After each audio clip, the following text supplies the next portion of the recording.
Hello friends, मैं सीमा कुमारी। स्वागत है आपका अपने चैनल सुमा बोवाणीवाल में। आज मैं आपके लिए सीटीसी पैटर्न के तहत नीमी पैटर्न के कुछ एमसीक्यू ट्रेड वेल्डर थ्योरी के लेकर आई हूँ। आशा करती हूँ कि आपने मेरी पहली वीडियो अच्छे से देखी होगी। आइए अब हम अपनी क्लास शुरू करते हैं। तो हमारा यहाँ पर क्वेश्चन है, कौन सी वेल्डिंग प्रक्रिया धीमी वेल्डिंग है? स्लो वेल्डिंग प्रोसेस कौन सा है? A1 carbon arc welding, A2 submerged arc welding, A3 shielded धातु की आरक वेल्डिंग या A4 ऑटोमिक हाइड्रोजन वेल्डिंग। तो हमारा यहाँ पर राइट आंसर क्या रहेगा? A4 atomic hydrogen arc welding. अगला क्वेश्चन है, ए प्रतीक दिखाने वाले वेल्ड जॉइंट का नाम क्या है? जो ये ए में दिखाया गया है, बी सी डी, आपको ये चार दिखाए गए हैं। तो यहाँ पर क्या है? A1 backing weld, A2 square butt weld, A3 single J butt weld या A4 एकल वी भट्ट वेल्ड। तो हमारा यहाँ पर राइट आंसर क्या रहेगा? A4 एकल वी भट्ट वेल्ड। एक बार मैं आपको दिखा देती हूँ वापिस से। जो ये है एकल वी है, ये आपको दिखाया गया है। तो वी है, वी की शेप में है, तो आपको ज़्यादा सोचने की ज़रूरत नहीं है। तो आंसर में भी आपको सिंगल वी दिखाया गया है। अगला क्वेश्चन क्या है? डी में दिखाए गए प्रतीक के लिए संयुक्त के प्रकार का नाम क्या है? A1 A2 A3 ये डी में क्या दिखाया गया है ये आपको एक बार डायग्राम अच्छे से देखना है। चलिए हम इनके ऑप्शन पे चलते हैं। A1 अवतल fillet, A2 convex double V butt weld, A3 flat single V butt weld या A4 flash V butt welding backing run के साथ। तो हमारा यहाँ पर राइट आंसर क्या रहेगा? A4 flat V butt welding backing run के साथ। एक बार आइए हम ऊपर चलते हैं, मैं आपको ये दिखाती हूँ जो डी में दर्शाया गया है। ये एकल वी, ये क्या है इसका आपका बेकिंग रन। अगला है, यदि एक ही लेवल में दो मेंबर को वेल्ड किया जाता है तो ज्वाइंट का नाम क्या है? दो member, What is the name of joint of two members welded in the same plan? A1 है lap joint, A2 T joint, A3 Bhatt joint या A4 एच ज्वाइंट। तो हमारा यहाँ पर राइट आंसर क्या रहेगा? A3 भट्ट जो है सेम प्लेन पे। तो हम दो जॉबों को सेम प्लेन पे रखेंगे तो वो हमारा राइट आंसर रहेगा भट्ट ज्वाइंट। भट्ट ज्वाइंट कौन सा होता है? जैसे ये दो प्लेटें होती हैं, इनको आमने सामने रखकर इनको वेल्ड कर दिया जाता है। तो ये क्या है? हमारा भट्ट ज्वाइंट। इसकी भी मैं एक दिन आपको क्लास बना के दिखाऊंगी, भट्ट ज्वाइंट। अगला है, कौन से ज्वाइंट फिलेट समूह के अंतर्गत आते हैं? Which among the joints are covered under fillet group? A1 T joint या lap joint, A2 T joint या corner joint, A3 corner joint या edge joint, A4 T joint lap joint corner joint या edge joint. तो हमारा यहाँ पर right answer क्या रहेगा? Fillet weld. राइट आंसर हमारा यहाँ पे है A4। टी ज्वाइंट भी इसी के अंदर आता है, लैप ज्वाइंट भी, और कॉर्नर ज्वाइंट और एज ज्वाइंट। अगला है, रूट गैप स्थापित करने का उद्देश्य क्या है? ये भी इम्पोर्टेंट क्वेश्चन है, कई बार एग्जाम में पूछा गया है। A1 अंडरकट से बचने के लिए, A2 विकृति को नियंत्रित करने के लिए, A3 अच्छी पेनिट्रेशन पाने के लिए या A4 विस्तार के कारण गैप बंद करने के लिए। तो हमारा यहाँ पर राइट आंसर रहेगा A3 अच्छी पेनिट्रेशन प्राप्त करने के लिए। रूट गैप हम क्यों देते हैं? अच्छी पेनिट्रेशन प्राप्त करने के लिए। अगला क्वेश्चन है, पोर्टेबल कटिंग मशीन के भाग एक्स के रूप में क्या चिह्नित है? आपको ये एक्स दिखाया गया है। तो ये क्या है, ये अच्छे से देख लीजिए। एक पोर्टेबल कटिंग मशीन आपको दिखाई गई है। तो हमारा यहाँ पर ऑप्शन है A1 स्पीड कंट्रोल गति नियंत्रण, A2 वर्टिकल कंट्रोल लंबवत नियंत्रण, A3 प्री हीट कंट्रोल या A4 क्षैतिज नियंत्रण। तो हमारा यहाँ पर राइट आंसर क्या रहेगा, A2 वर्टिकल कंट्रोल। एक बार हम पीछे चलते हैं, ये एक्स भाग दिखा देते हैं। तो ये क्या है, ये है इसका राइट आंसर क्या था, वर्टिकल कंट्रोल A3। अगला है चित्र में दिखाए गए ब्लो पाइप एक्स का भाग नाम क्या है। ये आपको एक गैस वेल्डिंग पाइप दिखाई गई है। तो ये जो पाइप आपको दिखाई ये है गैस कटिंग ब्लो पाइप। तो ये एक्स का नाम पूछ रखा है। एक बार आप अपने इंस्ट्रक्टर को बोलना कि हमें गैस वेल्डिंग कटिंग टॉर्च दिखाए।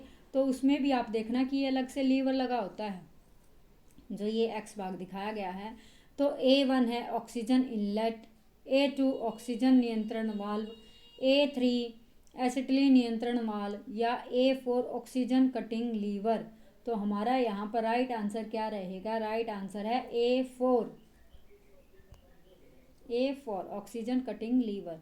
जब हम कटिंग करते हैं तो ज़्यादा ऑक्सीजन छोड़ने के लिए हम इसी कटिंग ऑक्सीजन लीवर को प्रेस करते हैं, जिससे कि यहाँ से ऑक्सीजन ज़्यादा निकले, हम कटिंग आसानी से कर पाएँ।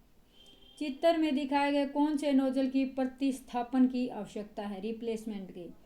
तो आपको ये 4 नोजलें दिखाई गई हैं, देख लो। मैं एक बार आपको दिखा देती हूँ। आपको ये 4 नोजल दिखाई गई हैं। ये 4 नोजल, कौन सी नोजल ऐसी है जिसको हम बदलेंगे। तो आपको ये 4 ऑप्शन दिखाए गए। तो रिप्लेसमेंट की किसको आवश्यकता है, A1 nozzle A, A2 nozzle B, A3 nozzle C या A4 नोजल D। तो सिंपल सी बात है, ये तो आपको डायग्राम में दिख ही रहा होगा। तो हमारा राइट आंसर यहाँ पे क्या है, ऑप्शन A4 नोजल D। देखो जो ये नोजल D है, एक बार मैं आपको दिखा देती हूँ। ये अवरुद्ध हो चुकी है, आगे से रुक गई है, इसके ऊपर स्लैग लग गया है। अगला क्वेश्चन क्या है, सिलेंडर वाल्व खोलने के लिए किस उपकरण का उपयोग किया जाता है। A1 रेंच, A2 स्पिंडल की, A3 कटिंग प्लायर या A4 समायोज्य स्पेनर एडजस्टेबल स्पेनर। तो देखो सिंपल सी बात है, सिलेंडर वाल्व को खोलने के लिए किसका प्रयोग करेंगे हम, स्पिंडल की का, जिसे हम सिलेंडर की भी कहते हैं। अगला क्या है, A2 हमारा यहाँ पर राइट आंसर था। अगला क्वेश्चन है, गैस कटिंग के बाद अत्यधिक चिपकने वाले स्लैग को हटाने के लिए किस हैंड टूल का उपयोग किया जाता है। A1 chisel, A2 flat file, A3 chipping hammer या A4 क्रॉस कट हैमर। तो हमारा यहाँ पर राइट आंसर रहेगा A1 चीजल। अगला क्वेश्चन है, चित्र में दर्शाई गई रिविट का नाम क्या है। ये आपको एक रिविट दिखाई गई है। तो इसका नाम क्या है, इसका नाम है A1 pen head, A2 snap hand या A3 फ्लैट हेड या A4 मशरूम हेड। तो हमारा यहाँ पर राइट आंसर क्या रहेगा, A2 स्नैप हेड। अगला क्वेश्चन है, कितने प्रकार के सोल्डरिंग को वर्गीकृत किया जा सकता है।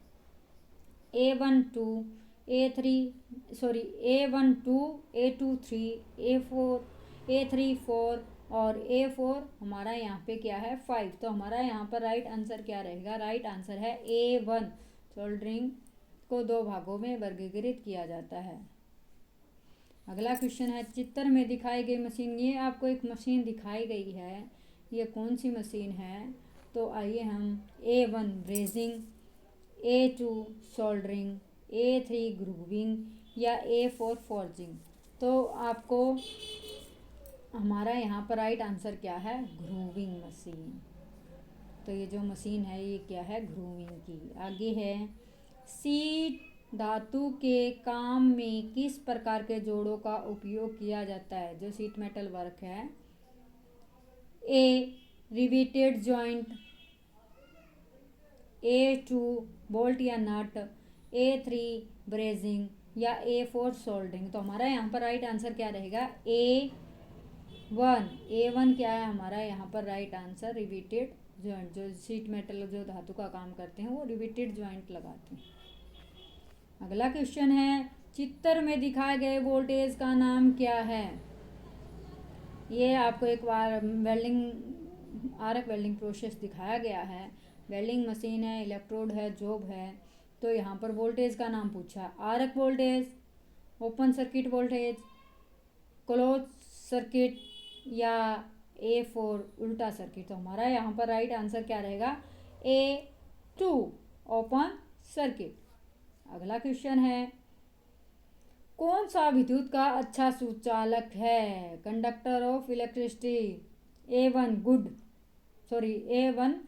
वुड लकड़ी, A2 अब्रक जिसे माइका कहते हैं, A3 कॉपर, A4 प्लास्टिक। तो हमारा यहाँ पर राइट आंसर क्या रहेगा, राइट आंसर हमारा यहाँ पे रहेगा A3। आपको पता है जो तांबा है वो बिजली का अच्छा सुचालक है, जो कि आपके जो टूल हैं आर्क वेल्डिंग जैसे इलेक्ट्रोड होल्डर है, अर्थ क्लैंप है, इनमें भी तांबे का प्रयोग किया जाता है। कौन सा इंसुलेटर है, विच वन इज इंसुलेटर, जिसमें से जो बिजली है नहीं गुजरती उसे क्या कहते हैं, इंसुलेटर।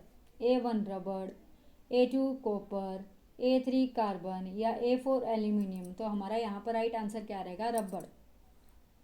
रबड़ क्या है, एक इंसुलेटर है। आपने देखा होगा जो भी इलेक्ट्रीशियन है वो जब भी बिजली का काम करेंगे तो वो रबड़ के दस्ताने पहनकर करते हैं। अगला क्वेश्चन क्या है, इकाइयों की प्रणाली के दो प्रकार कौन से हैं, ब्रिटिश और मीट्रिक। A2 गुरुत्वाकर्षण और गैर गुरुत्वाकर्षण, A3 मौलिक और व्युत्पन्न जिसे फंडामेंटल एंड डिवाइड कहते हैं, अगर A4 मैट्रिक और इंटरनेशनल। तो हमारा यहाँ पर राइट आंसर क्या रहेगा, A3 हमारा यहाँ पर राइट आंसर है, फंडामेंटल और डिवाइड व्युत्पन्न। अगला क्या है, इनमें से मूलभूत इकाइयाँ कौन कौन सी हैं। A1 लंबाई द्रव्यमान आयतन, A2 लंबाई द्रव्यमान समय, A3 लंबाई द्रव्यमान क्षेत्रफल या A4 लंबाई दाब या आयतन। राइट आंसर हमारा यहाँ पे क्या रहेगा, A2। क्या रहेगा राइट आंसर, A2 लेंथ, मास और टाइम। ये क्या है, मूलभूत इकाइयाँ हमारी फंडामेंटल यूनिट्स। धन्यवाद डियर स्टूडेंट, आप मेरे चैनल सीमा बुवाणीवाल के कम्युनिटी पोस्ट में जाएं और उसमें वेल्डर ट्रेड थ्योरी से मैंने कुछ MCQ मैं हर रोज़ उसके अंदर डालती हूँ। आप उसे देखें, पढ़ें व लाइक व कमेंट करें। धन्यवाद।